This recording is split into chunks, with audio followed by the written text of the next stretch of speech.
je suis paralysé à vie. Je ne peux rien faire.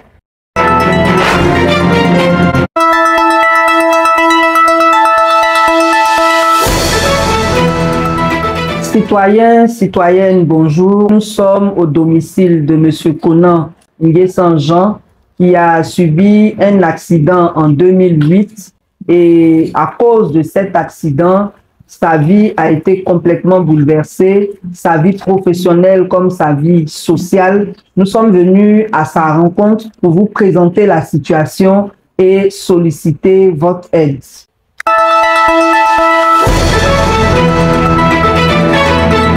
Bonjour, Monsieur Conan. Bonjour, madame. Est-ce que vous pouvez vous présenter à notre public? D'accord. Je me nomme M. Conan Nguessan-Jean. Je suis père de 7 enfants. C'est ma famille à ma droite là. J'étais naturothérapeute et diététicien de planète.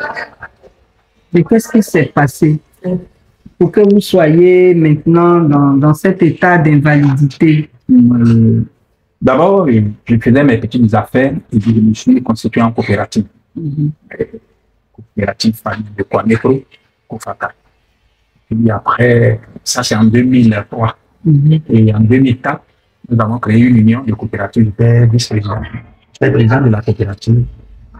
J'étais d'abord acheteur de produits. Puis, dans mes missions de travail, en 2008, je fais un accident de circulation. Ça veut dire que je partais sur Sassandra, un véhicule Massa m'a renversé. Et là, voilà, mon cou est passé sur le champ, paralysé. J'ai été transféré sur Abidjan. 2 mois de coma avant d'être opéré. Et cela n'a pas été suivi par les assurances qui ont causé le dégât. Ça veut dire que la Somat qui me transportait, le véhicule qui me transportait, son assurance est Somat, et la Sornassi, le véhicule qui a causé l'accident. Ils ne m'ont pas assisté.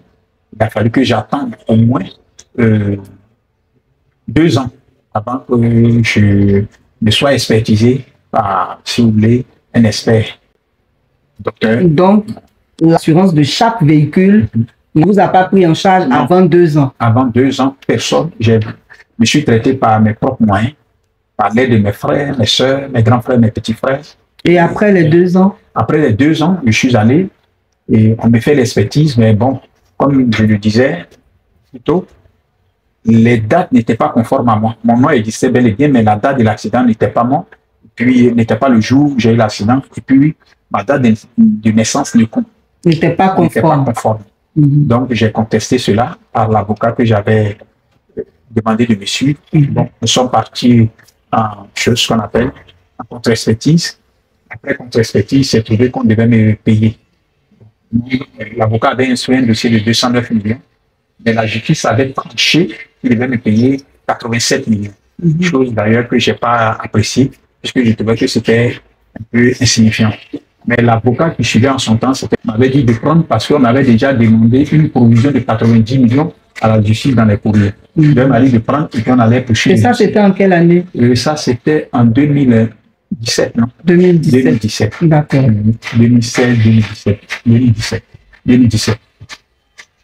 Et puis bon, voilà que au dernier moment, on ne m'a pas payé. Et pourquoi? On me fait savoir que l'avocat, l'huissier qu'il avait donné le document pour faire le cachet, vient d'Agboville. Donc, il n'était pas sermenté à donner quitus qu'on me paye. J'étais étonné puisque c'est en Côte d'Ivoire. Les huissiers avaient le pouvoir de travailler partout. Oui. Et pourquoi est-ce qu'on me dit, bon.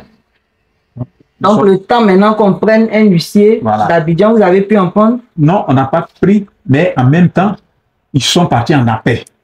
En appel, on me fait savoir que la TSA qui devait me payer dit qu'elle devait me payer 43 millions.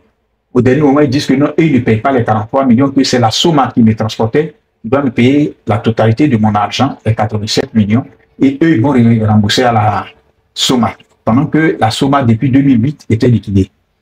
Bon, j'étais un peu surpris qu'il y ait ces réactions. Maintenant, bon, on était dans l'attente. Un jour, je reviens, on me dit que ça a été liquidé. La TSA aussi a été liquidée. TSA aussi. Donc, de part et d'autre, toutes les compagnies ont été liquidées. Vous êtes resté comme ça. Je suis resté comme ça. Et le tribunal du commerce? Bon, je ne sais pas. Je ne suis pas allé au tribunal du commerce. Parce que pour moi, c'était la direction des assurances. Donc, je suis allé voir la direction des assurances. Pourquoi est-ce que je n'ai pas été dédommagé? Du fait qu'eux, ils sont la direction des assurances. C'est là qu'ils m'ont fait savoir qu'ils étaient là pour défendre les droits des victimes. Ils sont là pour installer des assurances et ils sont là aussi pour liquider des assurances. J'ai demandé, mais qui donne le quitus pour qu'on liquide des assurances? Il me dit, non, c'est le tribunal du commerce. Mais si le tribunal du commerce donne le quitus, pourquoi est-ce que moi, je n'ai pas été dédommagé? Pourquoi on ne vous a pas appelé? Le directeur devait m'appeler, il me dit que, ah voilà, on vous doit 80 et quelques millions. D'une part, ce n'est pas moi qui ai causé l'accident, c'est les deux véhicules qui étaient assurés sur le territoire ivoirien, c'est eux qui ont causé l'assurance. Donc, quelque part, les deux doivent me dédommager ce qui a été prononcé par la justice. Donc, qu'est-ce qui se passe? Je dis non, ça a été liquidé. Je vais sans suite. Donc, je ne suis pas encore parti au tribunal du commerce. Donc, c'est dans les coulisses, quelqu'un m'a fait savoir que le tribunal du commerce peut relancer le dossier. Voilà. Ça dit quoi? C'est eux qui peuvent voir comment faire pour me dédommager. Donc, moi, je me suis posé plusieurs questions. Comment l'État de Côte d'Ivoire peut permettre que des assurances s'installent sur un pays, dans un pays, ils payent des taxes, l'impôt, et puis ils liquident, des structures sont là, les gens qui sont victimes, on ne les dédommage pas, et puis on liquide ces structures-là. Et quand je vais, c'est sans suite. Depuis, voilà, la rentrée, moi, je n'ai pas d'argent. Mes enfants sont là, ma famille souffre. Pour nourrir la famille, c'est difficile, puisque j'étais un homme privé. Mes frères ont tellement dépensé. Ils sont passés par tous les moyens. On a vendu tout ce que moi j'ai. Eux aussi, ils en ont vendu. Parce que la rééducation, ce n'est pas une chose facile. Chaque mois, ce sont des millions. Et, comment dirais-je, les médicaments de nerfs, ce n'est pas facile, puisque c'est le coût qui a été cassé. Le C3, le C5, le C7. Donc, l'opération, j'ai subi 3 opérations. Je suis paralysé à vie.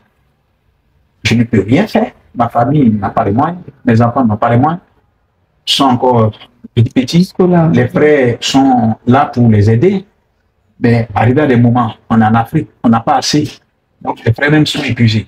Grand frère, petit frère, tout ça. Avez-vous déjà écrit à des structures gouvernementales? Oui, je me suis adressé à l'État parce que j'étais passé à l'émission vidéo.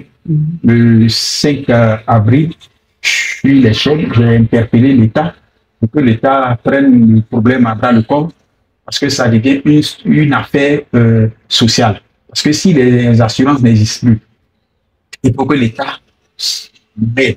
J'ai écrit au président de la République, je n'ai pas encore eu de suite. J'ai écrit à la première dame, et puis président de l'ONG Children Africa, je n'ai pas encore eu de suite. J'ai écrit au ministre de la Justice. J'ai écrit, je n'ai pas encore eu de suite. J'ai écrit, comment dirais-je, aux assurances. Je n'ai pas encore eu gain de cause. C'est la ministre de la Solidarité.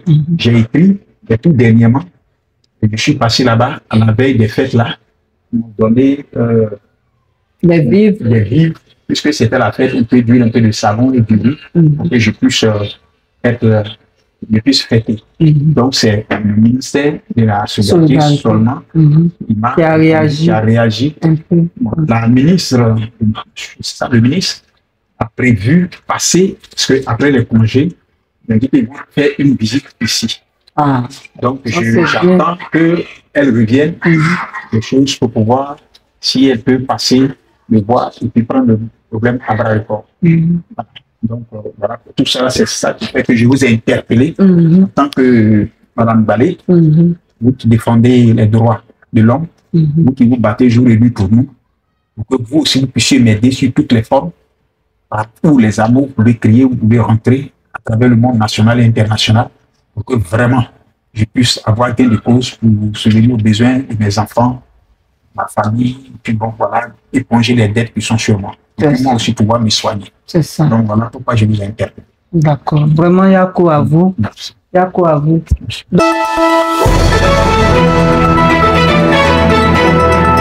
Citoyens, citoyennes, vous avez entendu le témoignage de M. Conan. Nous tenons à remercier le ministre de la Solidarité pour l'appui qui a déjà été apporté au moment de la fête de l'indépendance. Et nous espérons que la promesse de passer ici sera faite parce que vraiment, M. Conan et sa famille sont dans la détresse. Nous voulons donc lancer un appel à toutes les bonnes volontés. Il a besoin de moyens pour se soigner, pour poursuivre son traitement. Il a besoin de moyens pour scolariser ses enfants. Voilà la rentrée scolaire qui arrive. Il a besoin de moyens pour éponger ses dettes. Il a des arriérés de loyer. Ce serait vraiment dramatique que dans son état, sa famille et lui puissent être éjectés de la maison. Donc vraiment, nous voulons lancer un appel à toutes les bonnes volontés. Son épouse a également besoin de votre appui pour démarrer une activité qui lui permette d'aider son mari invalide à faire face aux charges familiales. C'est Dieu seul qui vous le rendra. Le contact que nous vous communiquons, c'est toujours le même. Vous précisez tout simplement que c'est pour M. Conan. Vous appelez Nadège Conan au 05 46 78 55 19. Que Dieu vous bénisse et à bientôt pour un prochain focus.